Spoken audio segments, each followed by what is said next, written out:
I was 16 years old. When my mother divorced my stepfather, we moved into a two-bedroom to bath duplex in a private airport. The layout of the place was simple. When you walked inside, you could see all the way to the back sliding glass door. The first bedroom was immediately to the right, followed by the guest bathroom, and then finally the master bedroom, which had its own bathroom inside. So 3 doors all on the right and spaced around 8 feet apart. The kitchen, living room and dining room were all together in the open area between the front and back doors. We started experiencing paranormal activity almost immediately, starting with all 3 of the doors slamming at once. It really scared us the first few times it happened. We started noticing our yellow lab named Duke acting scared for no reason. Then his behavior started to change. He would sit with his head buried in a corner, almost as if he was trying to hide from something. At first, I was in denial. Until one day after school, I fell asleep on the couch with Duke lying on the floor directly in front of me, when all of a sudden I was jolted awake by my dog yelping like something was hurting him. When I looked at him, I swear it looked like something had a hold of his tail and was pulling him backwards. Now in all the excitement, I didn't notice at first. When I stood up, I felt the temperature around me turn icy cold. This was summertime in Florida, so yeah, not normal, followed by a terrible sulfur smell that made me gag. This was the first time the entity physically tried to hurt one of us, but it wouldn't be the last. The paranormal disturbances continued throughout the first year, such as our big home stereo system that would turn on by itself, and the only sound would be white noise.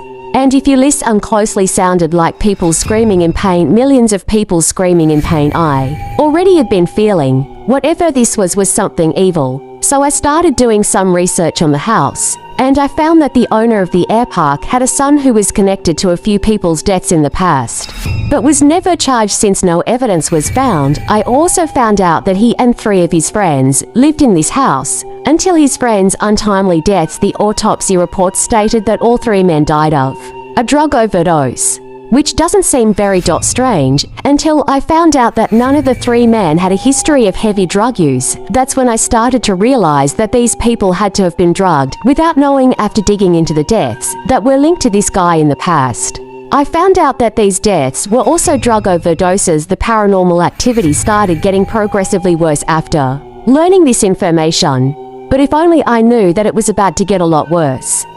The atmosphere in the house had become heavy and depressing. You could almost feel the evil hanging in the air. More things started happening, starting with spiders and scorpions being found all around the house. Poisonous spiders such as black widows and brown recluse. My mother was bitten by a brown recluse. A short time later, it seemed that we were all either getting injured or getting sick. While we were in the house, my little brother ended up getting a terrible infection in his eye that was very serious and could have cost him his vision or his life. Our poor dog was being tormented so much that he refused to leave the corner now except to eat and drink. Not long after my mother was bitten by the spider, I started seeing things. At first, it was just seeing shadows from the corner of my eye, but eventually it turned into seeing full-fledged human-shaped masses that would just stand over me in my bed. Now, I want to take the chance to say I don't believe this demonic entity was the spirit of one of the people that overdosed and died in the house, but I do think the demon was attached to the place because of the terrible things that happened there. Over time, the demon started moving closer to me until it was right on top of me. I knew that this thing was trying to get inside of me, and I had to do something. I didn't mention this before because it didn't pertain to this story. Until now, the house had a two-car garage attached separately between our side of the duplex and the neighboring side, meaning you could not enter the garage from the house. You had to walk outside, down the sidewalk, and open the garage door from the outside. Now, when you open the garage, the light switch was on the back wall, and beside the light switch was the garage opener buttons. The buttons were lit up by a small internal light, so you could see where they were when it was dark. So this is how I would find the light switch when I went out to do laundry at night. I don't know why, but I always felt like the garage was where all the evil energy liked to be. I never found out for sure, but my gut told me that was where at least one of the men had died. One night, I went out to do the laundry like I had 1,000 times before. Opened the garage door, look for the light on the wall, and try my best to not hit my shins on one of the many toolboxes and other junk on the floor. As I was feeling my way to the light switch, all at once I can't see the light on the wall. It took me a second to realize that the light was being blocked by an enormous black mass. Now it's completely dark in here, but this mass was so much darker that it stood out even in this pitch black darkness. In an instant, it was right on top of me. I felt completely paralyzed. Now I can make out slight facial features, a mouth, ears, a nose, but what truly horrified me was its eyes. I had heard other people describe a demon's eyes before. Some said red, some said green, but not this one. The creature before me had the deepest, darkest black eyes I'd ever seen. I began to realize that its eyes were what was holding me in place. I don't know how, but I just knew that's how it had control of me. I noticed that there was a very faint grey pupil in the center of its eyes, which gave it an even more terrifying look. I felt that at any second this thing was going to just tear me apart, and I thought there was nothing I could do. Until a memory came into my mind from childhood of my grandmother telling me that if I ever came face to face with anything like this, to rebuke it in the name of the Lord. At the time, I felt like it wouldn't help, but what else could I do? So I just started repeating, "I rebuke you in God's name," slowly and weakly at first. Then eventually, I began screaming in my most powerful voice that I could muster, "I rebuke you in the name of God. Leave me, demon, in the name of God." The creature showed no reaction until the last second. It moved backwards and shrank in on itself until it let out a noise I can only describe as a scream. It sounded like the howling of a Category 5 hurricane. It was so powerful that I could actually feel the sound, almost like getting hit with a blast of icy wind. The demon then charged at me, and then through me. The cold that I felt pass through me was indescribable. But the pain felt as if someone had shot me in the chest with a shotgun loaded with cold needles. I fell to my knees out of breath. I still had goosebumps on my arm from the cold. But without looking around, I could feel that the demon was gone. I jumped to my feet and ran inside, startling my mother as I burst through the door. I halfway expected her to ask me what all the noise was, but I could tell from her facial expression that she hadn't heard anything and had no idea what had happened. She asked me what was wrong, but for some reason, I couldn't say. So I lied. I told her that I'd gotten spooked by something outside, but I didn't know what exactly. I didn't tell her until years later, after we had long since moved away from that place. The house is still there, and I just hope that the demon left for good that night in the garage.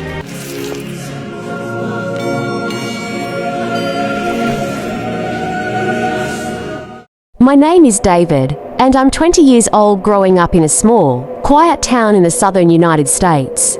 Nothing much ever seemed out of the ordinary until it did. My childhood friend, Martha, lived right next door. We had been inseparable since we were kids, sharing everything. Martha was different, though her faith was unshakable, a light in the dark, but even that light couldn't stop what was coming. It started with strange sightings around our high school, dark figures in the hallways, whispers in the night. My friends Carter and others experienced things, but I didn't think much of it until I did one night. As I lay in bed, something sinister began to unfold. I woke in the dead of night to a sound, a low, guttural growl. My room grew colder, the air thick with dread. I tried to move, but my body wouldn't respond. A terrifying chill ran down my spine as a dark shadow materialized in the corner of the room. It wasn't just a shadow, it was something far worse. As it moved closer, I saw its face, or lack thereof. Hollow, glowing eyes stared into mine, and the black void of its mouth twisted into a grin. This was no nightmare, this was real. It was a demon. The weight of its presence crushed me, suffocating my every breath. I felt my life slipping away as its cold, inhuman fingers wrapped around me. The demon's voice echoed in my mind, promising eternal suffering. I was on the edge of death, sinking deeper into the abyss. But just as the darkness threatened to consume me entirely, a voice pierced the void. Martha's voice. She burst into the room, her face pale with fear, but her eyes blazing with determination. Clutching her rosary tightly, she began chanting prayers, her voice shaking, but resolute. The demon hissed, its form twisting in rage as Martha confronted it, her faith radiating like a shield with every word she spoke. The demon recoiled, the grip on my soul loosening slowly. The shadows began to retreat. I thought it was over. I thought she had saved me. But then, Martha's voice faltered, her prayers grew softer, weaker, and that's when I realized what was happening. The demon wasn't leaving, it was shifting its attention to her. No, I screamed, my body trembling as I tried to reach her. But I couldn't move. The demon's glowing eyes locked onto Martha, And for the first time, I saw fear in her eyes, real, unshakable fear. She looked at me, her lips trembling, and whispered, "David, I'm sorry." With those words, the demon's dark tendrils wrapped around her. It lifted her into the air, its hollow eyes glowing brighter as it claimed her. Martha's body went limp, her rosary falling from her hand as the demon pulled her deeper into the shadows, and then, in one final, horrible instant, they both vanished. The room was silent, the cold remained, the darkness lingering like a stain on the air. I was alone. I stumbled to my feet, calling her name over and over, but there was no answer. I ran to her house, banging on the door. But no one was there. It was as if she had never existed. Her family, her belongings, everything gone, erased from the world, as though Martha had never lived next door. The next few days were a blur. I tried to tell myself it wasn't real, that it had all been a horrible dream, but I couldn't shake the feeling, the weight of what had happened. And then, on the third night, the dream started. Every night, I see her. Martha stands in the corner of my room, her eyes hollow, her body twisted by the darkness that claimed her. She doesn't speak, but I can feel her presence, the agony she endures. She sacrificed herself to save me, and now she is trapped forever. But it doesn't end there. Each night, the dreams grow worse. I hear her voice, whispering from the shadows, calling my name. She's not the same Martha I knew. The demon's corruption has twisted her soul, and now she wants me to join her. I can't escape it. I feel her growing closer, creeping into my mind. The demon didn't leave. It's still here, lurking in the corners of my life, waiting for the right moment to drag me into the same darkness that took Martha. One night soon, I fear I won't wake up when the sun rises. It'll be my turn to vanish into the shadows. And I know that when it happens, Martha will be waiting for me.